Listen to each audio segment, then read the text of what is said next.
Kaizen is a life philosophy of continual improvement, and this YouTube series is devoted to passing knowledge or ideas in the spirit of that philosophy. In this episode, I'm going to talk about the concept of expected value as it applies to poker.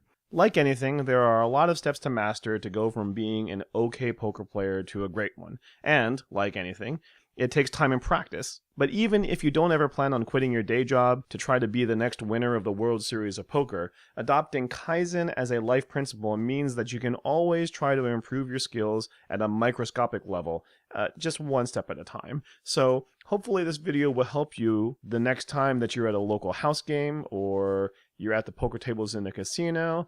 Even if you're just playing for fun, you can still try to think about some of the principles that can make you into a better poker player.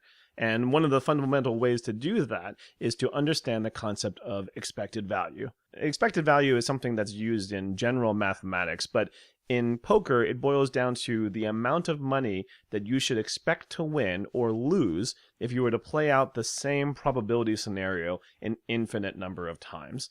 The easiest way to illustrate this is through a coin flip example. Let's suppose that I give you a coin, a regular quarter or dollar coin or something, and I tell you that I'm going to give you $1 if you flip heads, and you're going to give me $1 if you flip tails. And let's say that you're given the option to do this bet as many times as you want. The question is, over that long term, say over 1,000 flips, then what's the expected amount that you are going to win or lose? Expected value is what helps figure that out. And the way that you calculate expected value is through a formula. And that formula is you take the probability that you're going to win and you multiply that by the profit that you're going to make if you win. And you subtract the probability that you're going to lose multiplied by the amount of money that you're going to lose. So in this coin flip example, there's a 50% chance that you're going to flip heads, and therefore you're going to win $1. And there's a 50% chance that you're going to flip tails, and therefore you're going to lose $1. So if you multiply the win side versus the loss side, you get 50 cents minus 50 cents. And that adds up to 0. So the expected value is going to be 0 cents. Now, there's going to be times when, say, you flip tails 6 times in a row. And that means that you give me $6, and it seems like, oh, well, now I didn't break even. Now I lost $6. The idea of expected value is flip the coin 1,000 times, flip the coins 10 million times, then you get closer and closer to getting to that expected value based on the formula, which is $0. So now let's change the betting equation where instead of you getting $1 if you flip heads, then you're going to get $2 instead. But if you're going to flip tails, you still only give me $1.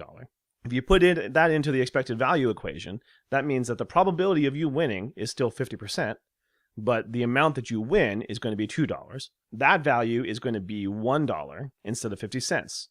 That means that your overall expected value is going to end up being 50 cents instead of break even. And again, going back to that 1,000 flip scenario, say that we do flip a coin 1,000 times under those betting conditions. If the probabilities play out right, you would get 500 heads and then 500 tails.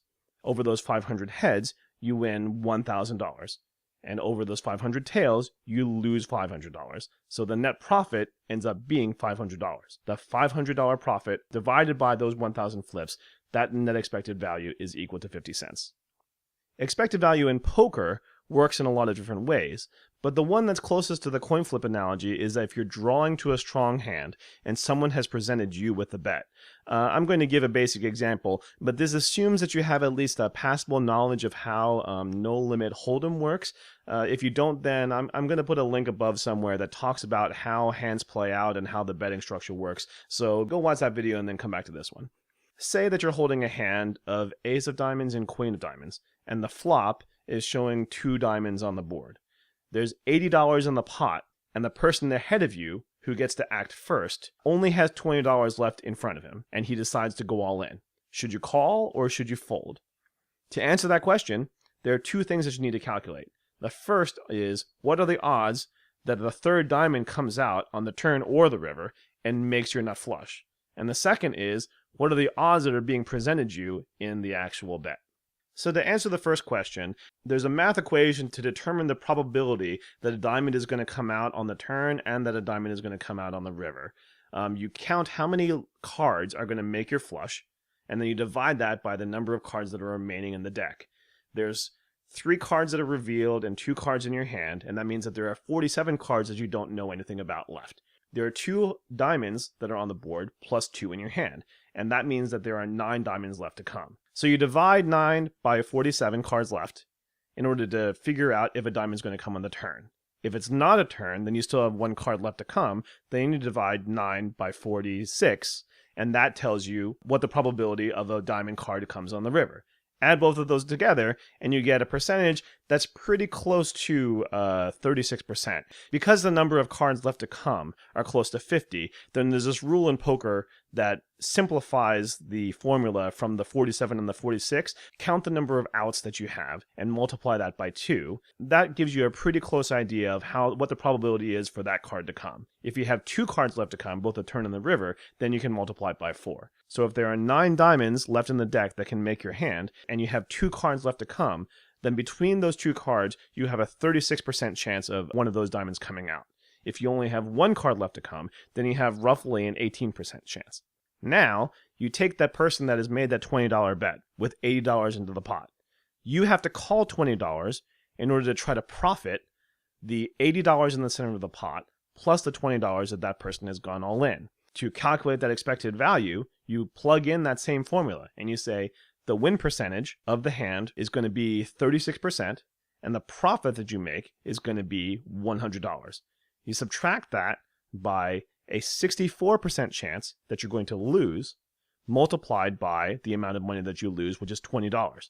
Once you do that and you calculate all those numbers, that gives you an expected value of $23.20. And that means that that's positive expected value. That is definitely a bet that you should take. Now let's suppose that the person has $120 instead of $20. The amount of money that you can win now is $80 plus the $120 that he bet, which is $200. Subtract that from a 64% chance that you're going to lose the $120 that you're risking. And that ends up calculating to negative $4.8. And that's negative expectation. So therefore, you should never take that bet. As another example, suppose that the betting happens differently so that there's still 2 diamonds on the board, but that's with 4 cards already out. So there's only 1 card left to come. Say that the pot is still $80 in the center, and let's go back to the person going all in as having $20.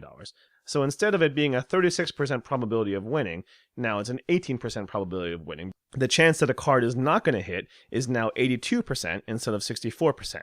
So you put in those numbers into the original formula, and that gives you an expected value of $1.60.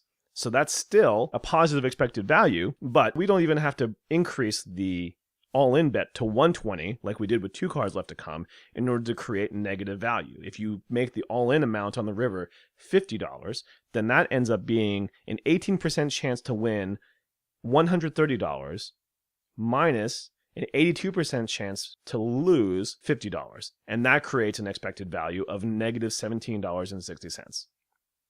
Now, like the coin flip example where I give you $2 if you flip heads, and you give me $1 if you flip tails. Even if you get unlucky and you flip 6 tails and give me $6, if I ask you, do you want to bet again? Expected value says that yes, you still take that bet every single time because history and results from the previous 6 flips does not change the probability of the coin flipping being 50%. Similarly, if you're given the situation where you have 2 cards left to come and you have to call $20 into an $80 pot, even if, after you call that bet, the turn and the river do not give you your flush, it was still the right decision to make, even though you lost. Because over a period of 1,000 times, you will eventually reach a profit of $23.20. So the immediate result does not change the fact that you should always take that bet, even if you lose that scenario a few times.